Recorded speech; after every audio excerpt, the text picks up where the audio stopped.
अस्सलाम वालेकुम, नमस्ते, जय भीम। तो आज ये मेरा मुंबई शहर में पहला प्रेस से मुलाकात है, तो मैं चाहूँगा कि मैं अपना इंट्रोडक्शन खुद ही दे दूँ, उसके बाद शायद इंट्रोडक्शन की ज़रूरत नहीं पड़ेगी। तो मैं फ़ारूक शाब्दी हूँ और मैं ऑल इंडिया मजलिस इत्तेहादुल मुस्लिमीन का नया मुंबई प्रेसिडेंट बनाया गया हूँ। तो सबसे पहले तो मैं आप सभी प्रेस भाइयों का, whether it be print media और यूट्यूब चैनल जो भी है, सबका मैं तहे दिल से शुक्रिया अदा करता हूँ कि जिन्होंने हमारे बुलाने पर यहाँ पर आए और अपना टाइम दिए। तो यही बताना चाहता था कि अभी मुंबई में नया प्रेसिडेंट आया है, उसका नाम फ़ारूक शाब्दी है और मैं हमारे party chief barrister Asaduddin Owaisi साहब, अकबरुद्दीन ओवैसी साहब, हमारे महाराष्ट्र राज्य के अध्यक्ष खासदार माजी खासदार इम्तियाज़ जलील साहब, मैं इनका तहे दिल से शुक्रिया अदा करता हूँ कि जिन्होंने मुझे इस लायक समझा और इस ज़िम्मेदारी से नवाजा है। उम्मीद करता हूँ कि मैं इनकी ये जो भरोसा मुझ पर किए हैं, मैं उस पर खरा उतर सकूँ। साथ ही साथ मैं मुंबई की जनता से भी ये उम्मीद करता हूँ कि वो एक बदलाव के तौर पर मुझे स्वीकार करेंगे और हमारी पार्टी ऑल इंडिया मजलिस इत्तेहादुल मुस्लिमीन को स्वीकार करेंगे और हम लोगों को कबूल करके आने वाले इलेक्शंस में अच्छा रिज़ल्ट देंगे इंशाअल्लाह।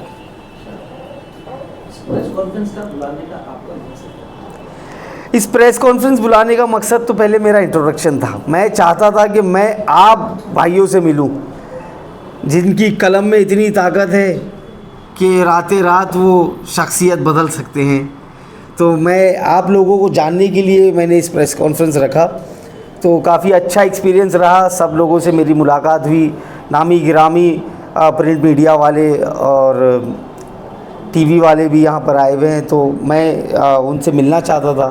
और उसी के साथ साथ हमारी पार्टी का जो एजेंडा है वो मैं आप लोगों तक, आप लोगों के ज़रिए जनता तक पहुँचाने के लिए इस प्रेस कॉन्फ्रेंस को रखा गया है। तो सबसे पहले तो मैं ये चाहता हूँ कि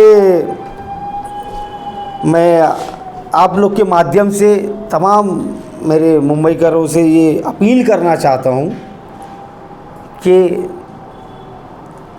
ऑल इंडिया मजलिस इत्तेहादुल मुस्लिमीन को चुनिए, हमारी ताकत बनिए, साथ में मिलकर हम लोग एक नया इतिहास बनाएं। तो मैं आप लोग से ये, आप लोग के ज़रिए अपील करता हूँ तमाम लोगों से कि MIM के साथ जुड़े और पतंग का परचम लहराए। मुंबई म्युनिसिपल कॉर्पोरेशन इलेक्शन को लेकर जो है MIM की क्या तैयारियां हैं और किस तरीके से जो है वो तैयारी कर रही है और किन किन इलाकों में वो अपने उम्मीदवार उतारे? जिस तरीके से आप बता रहे हैं मुंबई म्युनिसिपल कॉर्पोरेशन के लिए ही आप आए हैं और आपका जो मकसद है MIM के उम्मीदवारों को जो है जिताने का मकसद है, तो क्या है? सबसे पहले तो मैं आपको ये बता दूं कि मैं यहाँ पर सिर्फ म्युनिसिपल कॉर्पोरेशन इलेक्शन के लिए नहीं आया हूँ। हाँ, एज अ पॉलिटिकल पार्टी हम इलेक्शन तो ज़रूर लड़ेंगे और अनकरीब म्युनिसिपल कॉर्पोरेशन इलेक्शन ही है। तो हम लोग सिर्फ MIM ही तैयारियों में नहीं लगी हुई है। इस राज्य की जितनी भी पार्टियां हो, मैं नाम नहीं लेना चाहूँगा, तमाम पार्टी जितनी भी पार्टीज़ है, सब लोग अपनी अपनी तैयारी शुरू किए हैं और उसी नाते से हम भी पॉलिटिकल पार्टी होने के नाते से हम भी हमारे कैडर को वापस से रिवाइंड कर रहे हैं और जोड़ रहे हैं, लोगों तक पहुँचने की कोशिश कर रहे हैं। वो बहुत जल्द इंशाअल्लाह आने वाले दिनों में आपको दिखेगा कि हम लोग कितनी तेज़ी से हमारा जाल फैला रहे हैं। रही बात सीटों पर लड़ने की, कितनी सीटों पर लड़ने का आपने सवाल किए हैं, तो वो मैं आज नहीं बोल सकता आपको। लेकिन हाँ, एक चीज़ का मैं पूरा आपको आश्वासन देना चाहता हूँ कि हम लोग पूरी ताकत से लड़ेंगे और हमारा मकसद सिर्फ़ और सिर्फ जीतना ही है और जीतना ही होगा। और जीतने के लिए हम लोग जो मुमकिन ताकत लगाना है वो ताकत लगा कर लड़ेंगे। आपसे पहले जो है रईस लश्करिया साहब मुंबई के अध्यक्ष थे, जब उनको मुंबई का अध्यक्ष बनाया गया तो काफ़ी बवाल हुआ था। क्या अब उन्होंने पार्टी छोड़ दी है या वो पार्टी में है? नहीं, रईस भाई देखिए, बवाल और ये तो सब पार्ट ऑफ ये सब राजनीतिक पार्टियों के हिस्सा ही है। किसी को अगर डिमोट किया जाता है तो जाहिर सी बात है किसी दूसरे को प्रमोट किया जाता है, तो कुछ नाराज़गियाँ होती है, लेकिन ठीक है वो सब पार्टी अपने लेवल पे दूर कर लेती है वो सारी चीज़ों को। और जहाँ तक रईस भाई की बात है, हमारे जो एक्स अध्यक्ष हैं, उनसे ये पद संभालने से मैं जिस दिन ऑफिस पर आया पहला दिन, उसी दिन मैंने रईस भाई से बात किया था और रईस भाई ने खुद मुझे शुभकामनाएं दी थी और बोले थे कि वो मेरे साथ पार्टी के कामों में, हर काम में वो साथ देंगे, और उनका एक्सपीरियंस भी मैंने बोला कि मुझे मेरे साथ शेयर करें ताकि आने वाले दिनों में मुझे भी आसानी हो। तो मुझे नहीं लगता कि रईस भाई नाराज़ है। आपने कॉर्पोरेशन इलेक्शन की बात करी, एमआईएम के 2 नगर सेवक हुआ करते थे, दोनों ही पार्टी में नहीं है। मुंबई में एक एमएलए हुआ करता था, वो भी अब नहीं है। तो किस तरीके से पार्टी का विस्तार करेंगे? आपके साथ जो एमएलए जो जीते हैं वो कॉर्पोरेटर जो जीते वो आपके साथ है नहीं, और पार्टी का विस्तार पिछले 12-15 सालों से हुआ नहीं है। तो किस तरीके से पार्टी का विस्तार करेंगे आप? और जो नगर सेवक आपके दोनों जो जीते थे दोनों, वो आपके साथ पार्टी में नहीं है। देखिए लोग, इलेक्शन की बात, हाँ बिल्कुल सही बात है आपकी। ये सारे चैलेंजेस है मुंबई में, इसीलिए शायद असद साहब ने मुझ पर भरोसा करके यहाँ पर फारूक शाब्दी को भेजे हैं। वो कैसे करेंगे वो मैं आपको नहीं बता सकता, कैसे करना है वो हम लोग का अंदर वॉर रूम है, उसमें तैयारियां हमारी चालू है। मैं यकीन के साथ बोल सकता हूं कि पार्टी फ्लाइंग कलर्स के साथ इस कॉरपोरेशन इलेक्शन में हमारे रिजल्ट आएंगे। और रही बात लोगों के पार्टी छोड़ने की, आज आप एमआईएम को क्यों सवाल करते मेरे समझ में नहीं आता है। आज एमआईएम ने उनको नगर सेवक बनाई, लेकिन आज आप देखेंगे शिंदे गढ़ हो, अजीत पवार गढ़ के लोगों ने मंत्री पद भोगे, आमदार बने, कहाँ से कहाँ चले गए लोग। ज़िंदगी पर एहसान अगर माने वो ठाकरे साहब का तो वो कम है, लेकिन मतलब की राजनीति है, और जो मतलब ही होता है, जो मतलब परस्त होता है, उसके लिए पार्टी और जनता कोई मायने नहीं रखती, वो सिर्फ कमर्शियल एतबार से वो स्विच करते हैं। तो मैं तो ये समझता हूँ कि जो चला गया अच्छा ही हुआ हमारे लिए, हम नए लोगों को चांस देंगे और एक नया इतिहास बनाएंगे इंशाल्लाह। और रही बात आमदार की, आपने बताया बम्बई से आमदार हमारे साथ नहीं, आपकी गलतफहमी है। लास्ट संडे ही हमारा प्रोग्राम था। एमएलए जीता नहीं, एमएलए देखिए, जीतना हारना एक अलग चीज़ है, वो जनता जनार्दन है, वो जिसको चाहेगी वो जीतेगा, जिसको चाहेगी वो हारेगा।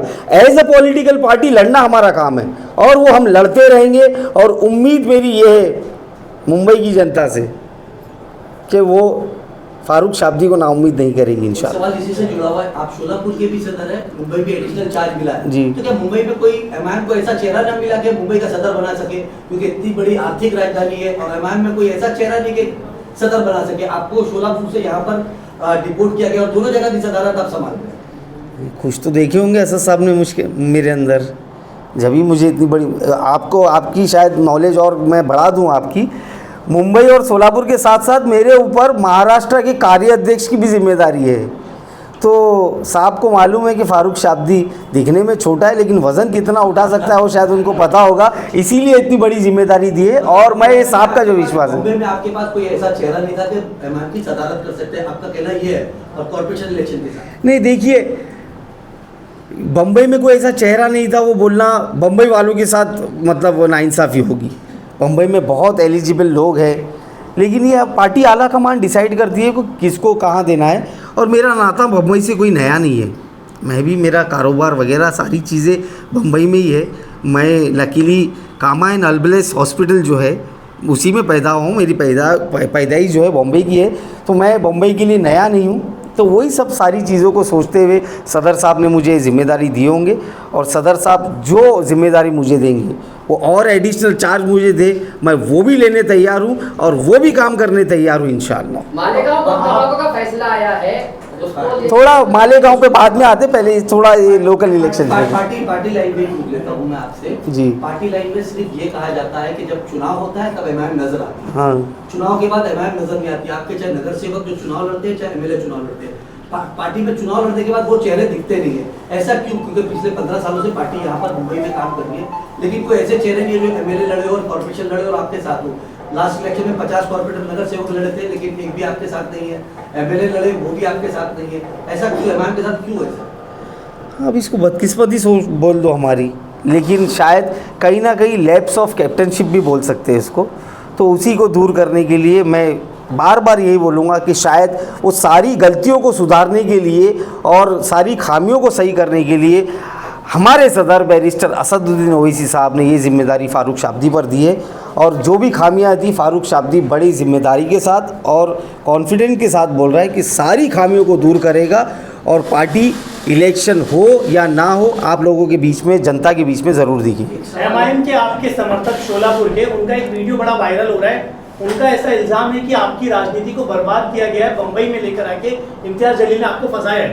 ये वीडियो बड़ा वायरल है। हाँ, उस बारे में आप क्या कहना देखिए, शोलापुर से बम्बई लेकर आना, हज़ार मुँह हज़ार बातें होती है, हम हर किसी की ज़बान नहीं पकड़ सकते, वो उनका पर्सनल व्यू होगा तो वो उनकी सोच के मुताबिक वो बात कर रहे हैं। लेकिन जहाँ तक मैं जानता हूँ इम्तियाज जलील साहब को, हम सब पार्टी के हित में काम कर रहे हैं, पार्टी को बढ़ाने का काम कर रहे हैं और इसीलिए फ़ारूक शाब्दी यहाँ पर आया है। फारूक भाई, एक सवाल आपसे, जैसा कि मुंबई की जो सीट है एमआईएम की, मुंबई प्रेसिडेंट की, इस पर जो भी बैठा गया है उसका देखे हमने, उसका पॉलिटिकल करियर एंड हो गया। हाँ। चाहे वो शाकिर पटनी हो, फैयाज अहमद हो या रईस हो, अब आपकी बारी। तो क्या आपको क्या लगता है ये कितना डिफिकल्ट होगा? क्योंकि ये इतिहास लिखा है कि नागपाड़ा के हेड ऑफिस में जो भी ये पद संभाला है उसका करियर पॉलिटिकल में फिनिश होते हुए हमारे साथ में देखा है 5 साल में। इस पर आपका क्या कहना है? देखिए, मैं सुपरस्टिशियस नहीं हूँ, मैं अंधविश्वास में भरोसा नहीं करता हूँ।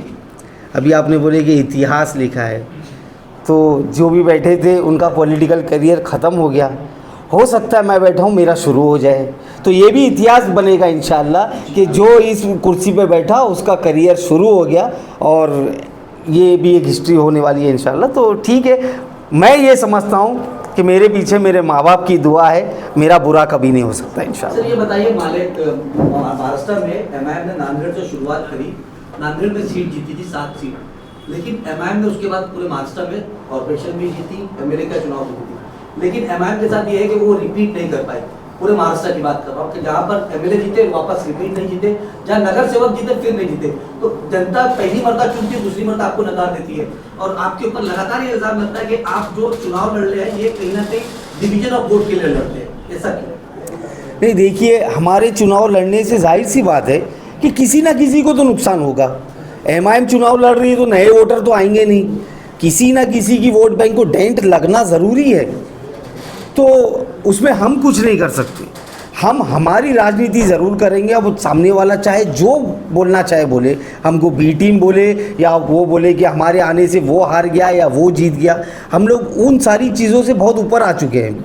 हम लोग वो सोचते भी नहीं, क्योंकि ये साबित हो चुका है कि सत्ता की लालच में जो पार्टी जिनके वोटों पर इन लोगों ने ज़िंदगी भर राज किए और सत्ता की लालच में इन लोगों ने शिवसेना, जो हमेशा से ही मुसलमानों को नीचे दिखाने का, उनका तुष्टीकरण करने की राजनीति करते, सत्ता की लालच में इन लोग ने हाथ मिला लिया उनसे। आज आप लिस्ट निकाल लो, आपका प्रिंटर थक जाएगा। आप सिर्फ गूगल करो कि how many leaders have left Congress and join BJP, तो आपको अनेक नेताओं की लिस्ट मिल जाएगी। तो इनके पास मुंह नहीं रहा है अभी, तो इससे हम लोग को अभी कोई फ़र्क नहीं पड़ता। और मैं ये समझता हूँ कि बोलने वाले जो चाहे बोले, जनता बहुत समझदार है, जनता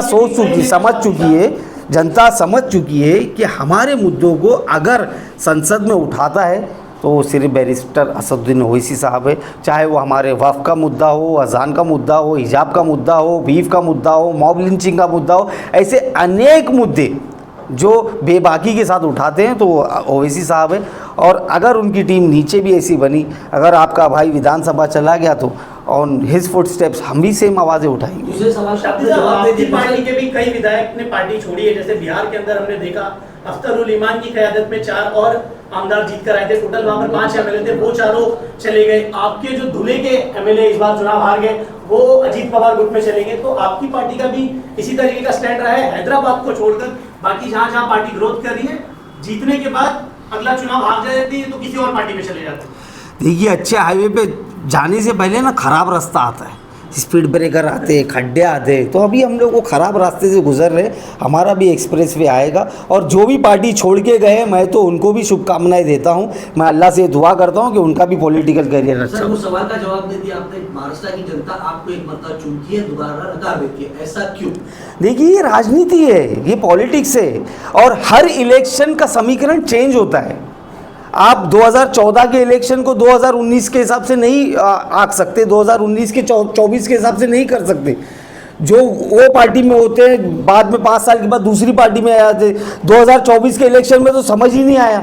19 में लोगों ने शिवसेना को वोट दिए क्योंकि वो हिंदुत्ववादी पार्टी थी, लेकिन वो माइग्रेट करके कांग्रेस के साथ जुड़ गई और सत्ता में आ गई।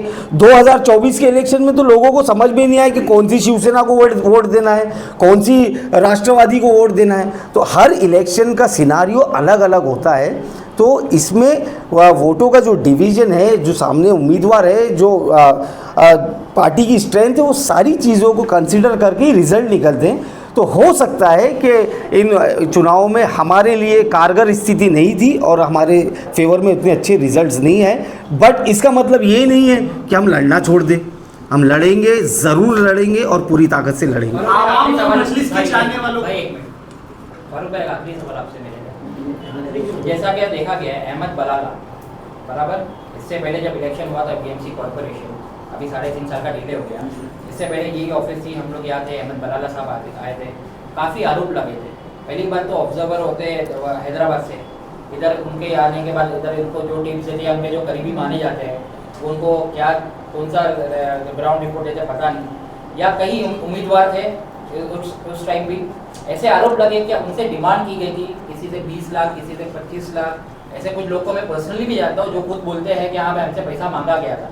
तो ये बार भी अगर जैसा आप कमांड संभाल रहे हो, आपने कहा क्या हो सकता है कि एक बार आप इतिहास बदल दोगे, आप ये कुर्सी पे बैठो, आप कुछ अलग करोगे, तो अगर हैदराबाद यूही इंटरफियर करेगा, क्योंकि आप ग्राउंड पे मेहनत कर रहे हो, आप ज़्यादा जानते होगे कि कौन कितनी मेहनत कर रहा है या कौन लायक होगा कोई नहीं होगा, फिर उनके यहाँ से बहुत खास होते हैं जो हम बोलते हैं कि भाई इनके खास होते हैं एक अलग उसमें, तो वो यहाँ से मिसगाइड करते हैं, तो इस पर आपका कितना कंट्रोल होगा?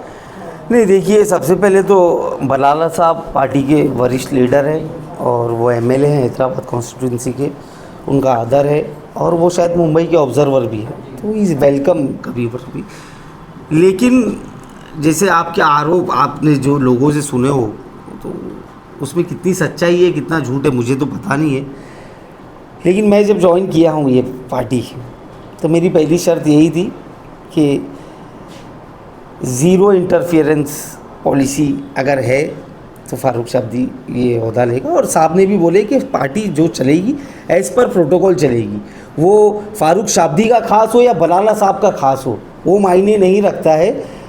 पार्टी लॉयल्टी के बेस पर वो कितना पुराना है, कितना काम का है, उसकी जीतने की ताकत क्या है, उसी को आधार बनाकर पार्टी टिकट देगी। और यहाँ पर ना फारूक शाब्दी की चलेगी, बलाला साहब को हम लोग जो भी है एज़ मुंबई प्रेसिडेंट मैं ही उनको प्रपोज़ करूँगा कि ये हमारे लोग हैं, इनको टिकट देना चाहिए और उम्मीद करता हूँ कि पार्टी इंसाफ करेगी। दोनों चुनाव में ये आरोप लगा आपके ऊपर, चाहे एमएलए का इलेक्शन हो चाहे कॉर्पोरेशन का इलेक्शन, पार्टी में पैसे देके टिकट मिलती है, दोनों चुनाव में आरोप लगा, क्या कहेंगे? नहीं, देखिए, ये आरोप तो हर पार्टी के लिए लगता है। ये आरोप ये तो टिकट की बात है, पद देने के ऊपर भी आरोप लगता है। जो शिवसेना की वो लेडी थी, वो मैडम, वो बोले मर्सिडीज गाड़ी दो तो पद दे देती थी, वो ऐसा कुछ था। तो आपके दौर में अभी ये नहीं होगा। बिल्कुल आप निश्चिंत रहे उस चीज़ के लिए कि फारूक शाब्दी यहाँ पर है, यहाँ पैसों का कोई काम नहीं। दरअसल होता क्या था इससे पहले, अभी आपके आने से बाद क्या बदलाव होगा वो तो वक्त बताएगा इंशाल्लाह। इससे पहले देखा गया ऐसा, क्या हेड ऑफिस ही होती थी पर पूरा इलेक्शन के टाइम पे काम बलवास होटल में होता था। क्या बलवास होटल में इनके हेड आते थे, अहमद बलाला आते थे, वो कौन क्या किसकी सेटिंग से होता था, क्या होता था, पर ये आरोप नहीं है, मेरे पास एविडेंस हो गए जो मैं बता सकता हूँ कि आपको वहाँ मांगा गया पैसे। मैं काफ़ी लोग नाराज़ हो गए, इलेक्शन नहीं लड़े थे। मैं वही बोलना चाहूँगा जुनेद आपसे कि हम लोग बहुत रेस्टलेस हो रहे, बहुत उतावले हो रहे, हम लोग इलेक्शन तक रुक जाते हैं। मैं मुंह से नहीं बोलना चाहता, मैं करके दिखाऊंगा इंशाल्लाह। इसी ऑफिस में आप आकर इलेक्शन के टाइम मेरा इंटरव्यू लोगे और बोलोगे कि आपने जो बोले थे वैसा ही हो रहा है इंशाल्लाह। बम्बई की आवाम और मजलिस के चाहने वालों को एक आखिरी पैगाम। देखिए, बम्बई की आवाम और मजलिस के चाहने वालों को बस मैं यही बोलना चाहूँगा कि मैं फारूक शाब्दी बहुत उम्मीद लेकर आप लोग के बीच आया हूँ। सर मालिक, रुस्वा मत कीजिए, मैं इंशाल्लाह पूरी कोशिश करूँगा कि बम्बई की आवाम के साथ इंसाफ हो। आपके हक़ की लड़ाई लड़ने के लिए हम लोग 2 कदम आपसे आगे ही रहेंगे, हमेशा हम आपके साथ रहेंगे। बस मैं आप लोग से ये कहना चाहता हूँ, मेरे नौजवान भाइयों से स्पेशली, कि जमात के साथ जुड़िए और स्ट्रॉन्ग करिए जमात को, ताकि हम लोग एक अच्छी फाइट दे सके और हमारा रिजल्ट अच्छा आ सके। फारूक जी ये बताइए कि मालेगांव ब्लास्ट के तहत साध्वी प्रज्ञा सिंह ठाकुर ने ये कहा कि नरेंद्र मोदी जी का नाम लेने के लिए हमारे ऊपर केटीएस पे प्रेशर कर रहा। क्या कहेंगे कि मालेगांव ब्लास्ट के अंदर तमाम जो आरोपी हैं वो फाइट से बरी हो गए, एमआईएम का क्या स्टैंड रहेगा तो मालेगांव? पहली बात तो मैं ये बोलना चाहूँगा कि इसका क्या सबूत है कि वो साध्वी सच बोल रही है। साध्वी भले वो साध्वी होंगी लेकिन वो सच बोल रही है, झूठ बोल रही है, इसका तो कोई हमारे पास सबूत नहीं है ना। वो केस को मिसगाइड करने के लिए, और जो बीजेपी का जो ट्रेंड चल रहा है, जो दो समाज में आपसी इतना इत्तेफाकी पैदा करने का, तो उसके तहत भी स्टेटमेंट हो सकता है। तो मैं समझता हूँ कि ये सब चीज़ों को ज़्यादा तवज्जो देकर, और स्पेशली आप लोग इसको भी हाईलाइट ना करें, उसको बोलने दो जो बोलना है, लेकिन ये चीज़ों में कोई सच्चाई नहीं। एक अफसर ने भी इल्जाम लगाया है कि उसे कहा गया था कि मोहन भागवत को वो गिरफ्तार करे, लेकिन उसने गिरफ्तार करने से इनकार कर दिया। उस पर कई इंक्वायरी भी लगाई गई।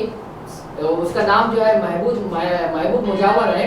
तो उस इल्जाम के ताल्लुक से आप क्या कहेंगे? क्योंकि एटीएस के अफसर ने ये इल्जाम लगाया कि उसे कहा गया था कि मोहन भागवत को गिरफ्तार करो। नहीं, मैं तो यही बोलूँगा कि अगर अफसर ने इल्ज़ाम लगाया तो इसकी तहकीकात होना चाहिए, और वाकई में अगर जो भी कसूरवार है उसको पकड़ना चाहिए और उसको सलाखों के पीछे डालना चाहिए। ऊना के मामले में क्या कहेंगे? ऊना में कल एक हादसा हुआ है जिसके अंदर एक सोशल मीडिया पे हेट पोस्टर वायरल की जाती है और मुसलमानों के घर चुन चुन के तोड़े जाते हैं, लेकिन वहाँ की पुलिस का ये कहना है कि ये साजिशत नहीं किया गया है, एक मॉब आया और ये मॉब किया गया है, लेकिन वहाँ पर मुसलमानों के घर को चुन चुन के तोड़ा और अटैक किया।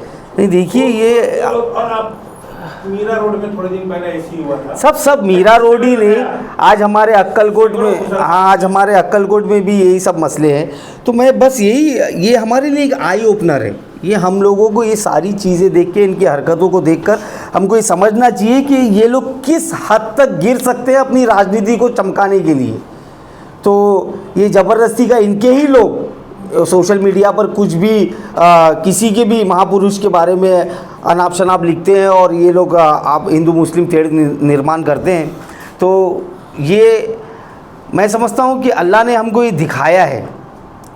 जैसे आप लोग जिसको सेक्युलर बोलते हैं, वही संग्राम जगताप अजीत दादा पवार की पार्टी के जाकर हेट स्पीच देते हैं, और जिनकी वजह से आज इतना बड़ा दंगा हो जाता है। वो मंगलसूत्र चोर पढ़कर वो जाकर स्पीच देता है कुछ भी, जिसकी वजह से बेकसूर लोग फंसते हैं और जिसका कोई लेना देना नहीं, वो चाहे हिंदू हो या मुसलमान हो। जो इनोसेंट है वो लोग बेचारे तकलीफ़ में आते हैं और फंसते हैं। तो मैं ये चाहूँगा कि ये चीप राजनीति करना बंद करें। राजनीति अगर करना ही है तो विकास के मुद्दों पर करें और लोगों के हित के लिए करें। नहीं, for alliance formation it is very early to say something about it, but obviously we would wait and watch कि कौन सी पार्टी हमारे पास आती है, और अगर कोई मतलब अच्छा ऑफ़र रहा सम्मानपूर्वक, जिसमें हमको भी ऐसा लगे कि हाथ मिलाने में कोई बुराई नहीं है, तो डेफिनेटली विल गो अहेड। देखिए, let VBA come, then will decide. Our doors are open for everyone, so let them come and then will decide. Sir thank you. एक आखिरी सवाल, पूछने दोगे? पूछ लूँगा। ठीक है, 2 मिनट्स। पूरे महाराष्ट्र में 36 जिलों के अंदर भी बैन करके रखा हुआ है और सरकार उनकी सुनेगी। देखिए, उम्मीद तो ये है कि सरकार उनकी सुनेगी भी नहीं। ये मैं क्लियरली बोलता हूँ हमारे कुरैशी भाइयों को कि ये पत्थर के आगे सर मारने का वो है, लेकिन दुआ हम कर सकते हैं। हम मुसलमानों की सबसे बड़ी ताकत दुआ है। हम दुआ कर सकते हैं कि ये सख्त दिल सरकार का दिल पिघले और ये लोग हमारे साथ इंसाफ करें, क्योंकि मैं ये मानता हूँ कि कुरैशी जमात का जो ये कारोबार है ये सिर्फ मुसलमानों तक सीमित नहीं है। इसके अंदर अनेक दूसरे धर्म के लोग भी जुड़े हुए हैं और अनेक कारोबार है। तो मैं समझता हूँ कि सरकार को इस पर गौर करना चाहिए। मुंब्रा के अंदर दिलीप सुमैया ने वहाँ के लाउड स्पीकर के बाद अब मुंब्रा की बारी है। इसी तरीके से नागपुर, औरंगाबाद, तमाम जगहों पे मस्जिदों से लाउड स्पीकर उतर रहा है। इसके ऊपर देखिए, अब लाउड स्पीकर की जो बात है वो हम लोगों ने काफ़ी दूसरे प्लेटफॉर्म्स पर भी किए हैं। ये लोग ये जो पोलराइजेशन कर रहे हैं ये लोग, इनको एजेंडा दिया गया है, whether it be Nitish Rane, Padalkar या किरीट सोमैया, कि आप जाओ ये काम आप करो जिसकी वजह से हिंदू पूरा एक हो, मुस्लिम पूरा डिवाइड हो। तो इनकी ये राजनीति है। लेकिन मैं ये समझता हूँ कि इनकी ये जो नापाक साजिश है इसमें ये लोग कामयाब नहीं होंगे। और किरीट सोमैया जी प्लीज़ आप रोक दीजिए, नहीं तो हमारे इम्तियाज़ जलील साहब ने एक सभा में बोले थे कि हमारे पास भी वीडियो है, तो हम वो वीडियो को सोशल मीडिया पर बहुत वायरल करेंगे। फारूक भाई, लोकसभा डिजिटल की तरफ से सवाल है कि एमआईएम जो है बीएमसी चुनाव लड़ेगी तो ये किन मुद्दों पे लड़ेगी? क्योंकि मुद्दे बम्बई में हर जगह अलग अलग हैं। हाँ। ये सारे के मुद्दे हैं, तो कोई साफ सफाई के मुद्दे, तो एमआईएम ऐसी कौन सी आइडियोलॉजी और किस तरीके से लोकल लेवल का चुनाव देखिए, लड़ेगी? मुद्दे चाहे अलग अलग हो सकते हैं, लेकिन हर एरियाज़ में बेसिक मुद्दे तो हैं। रोड है, सड़क है, गटर है, लाइट है, पानी है, कॉरपोरेशन की स्कूल्स है, कॉरपोरेशन की दवाखाने हैं। तो वैसे तो बेसिक मुद्दे वो हर वार्ड्स में तो है ही। अब एसआरए का मुद्दा जो है, जो स्लम जहाँ पर ज़्यादा थे वो रीडेवलप हो रहे, वो एक अलग चीज़ है, वहाँ पर उसकी बात करेंगे। लेकिन जो बेसिक मुद्दे हैं जिससे जो हम लोगों का जन्म सिद्ध अधिकार है वो हमको मिलना चाहिए, लेकिन हम उससे भी वंचित हैं, तो हम वो सारे मुद्दों को हमारे मैनिफेस्टो में बनाकर इंशाल्लाह आपके सामने पेश मुद्दों को कर। लेके एमआईएम आंदोलन करते हुए कब नजर आए? फारूक साहब दी आ गया, अब आंदोलन ही आंदोलन दिखेंगे आप।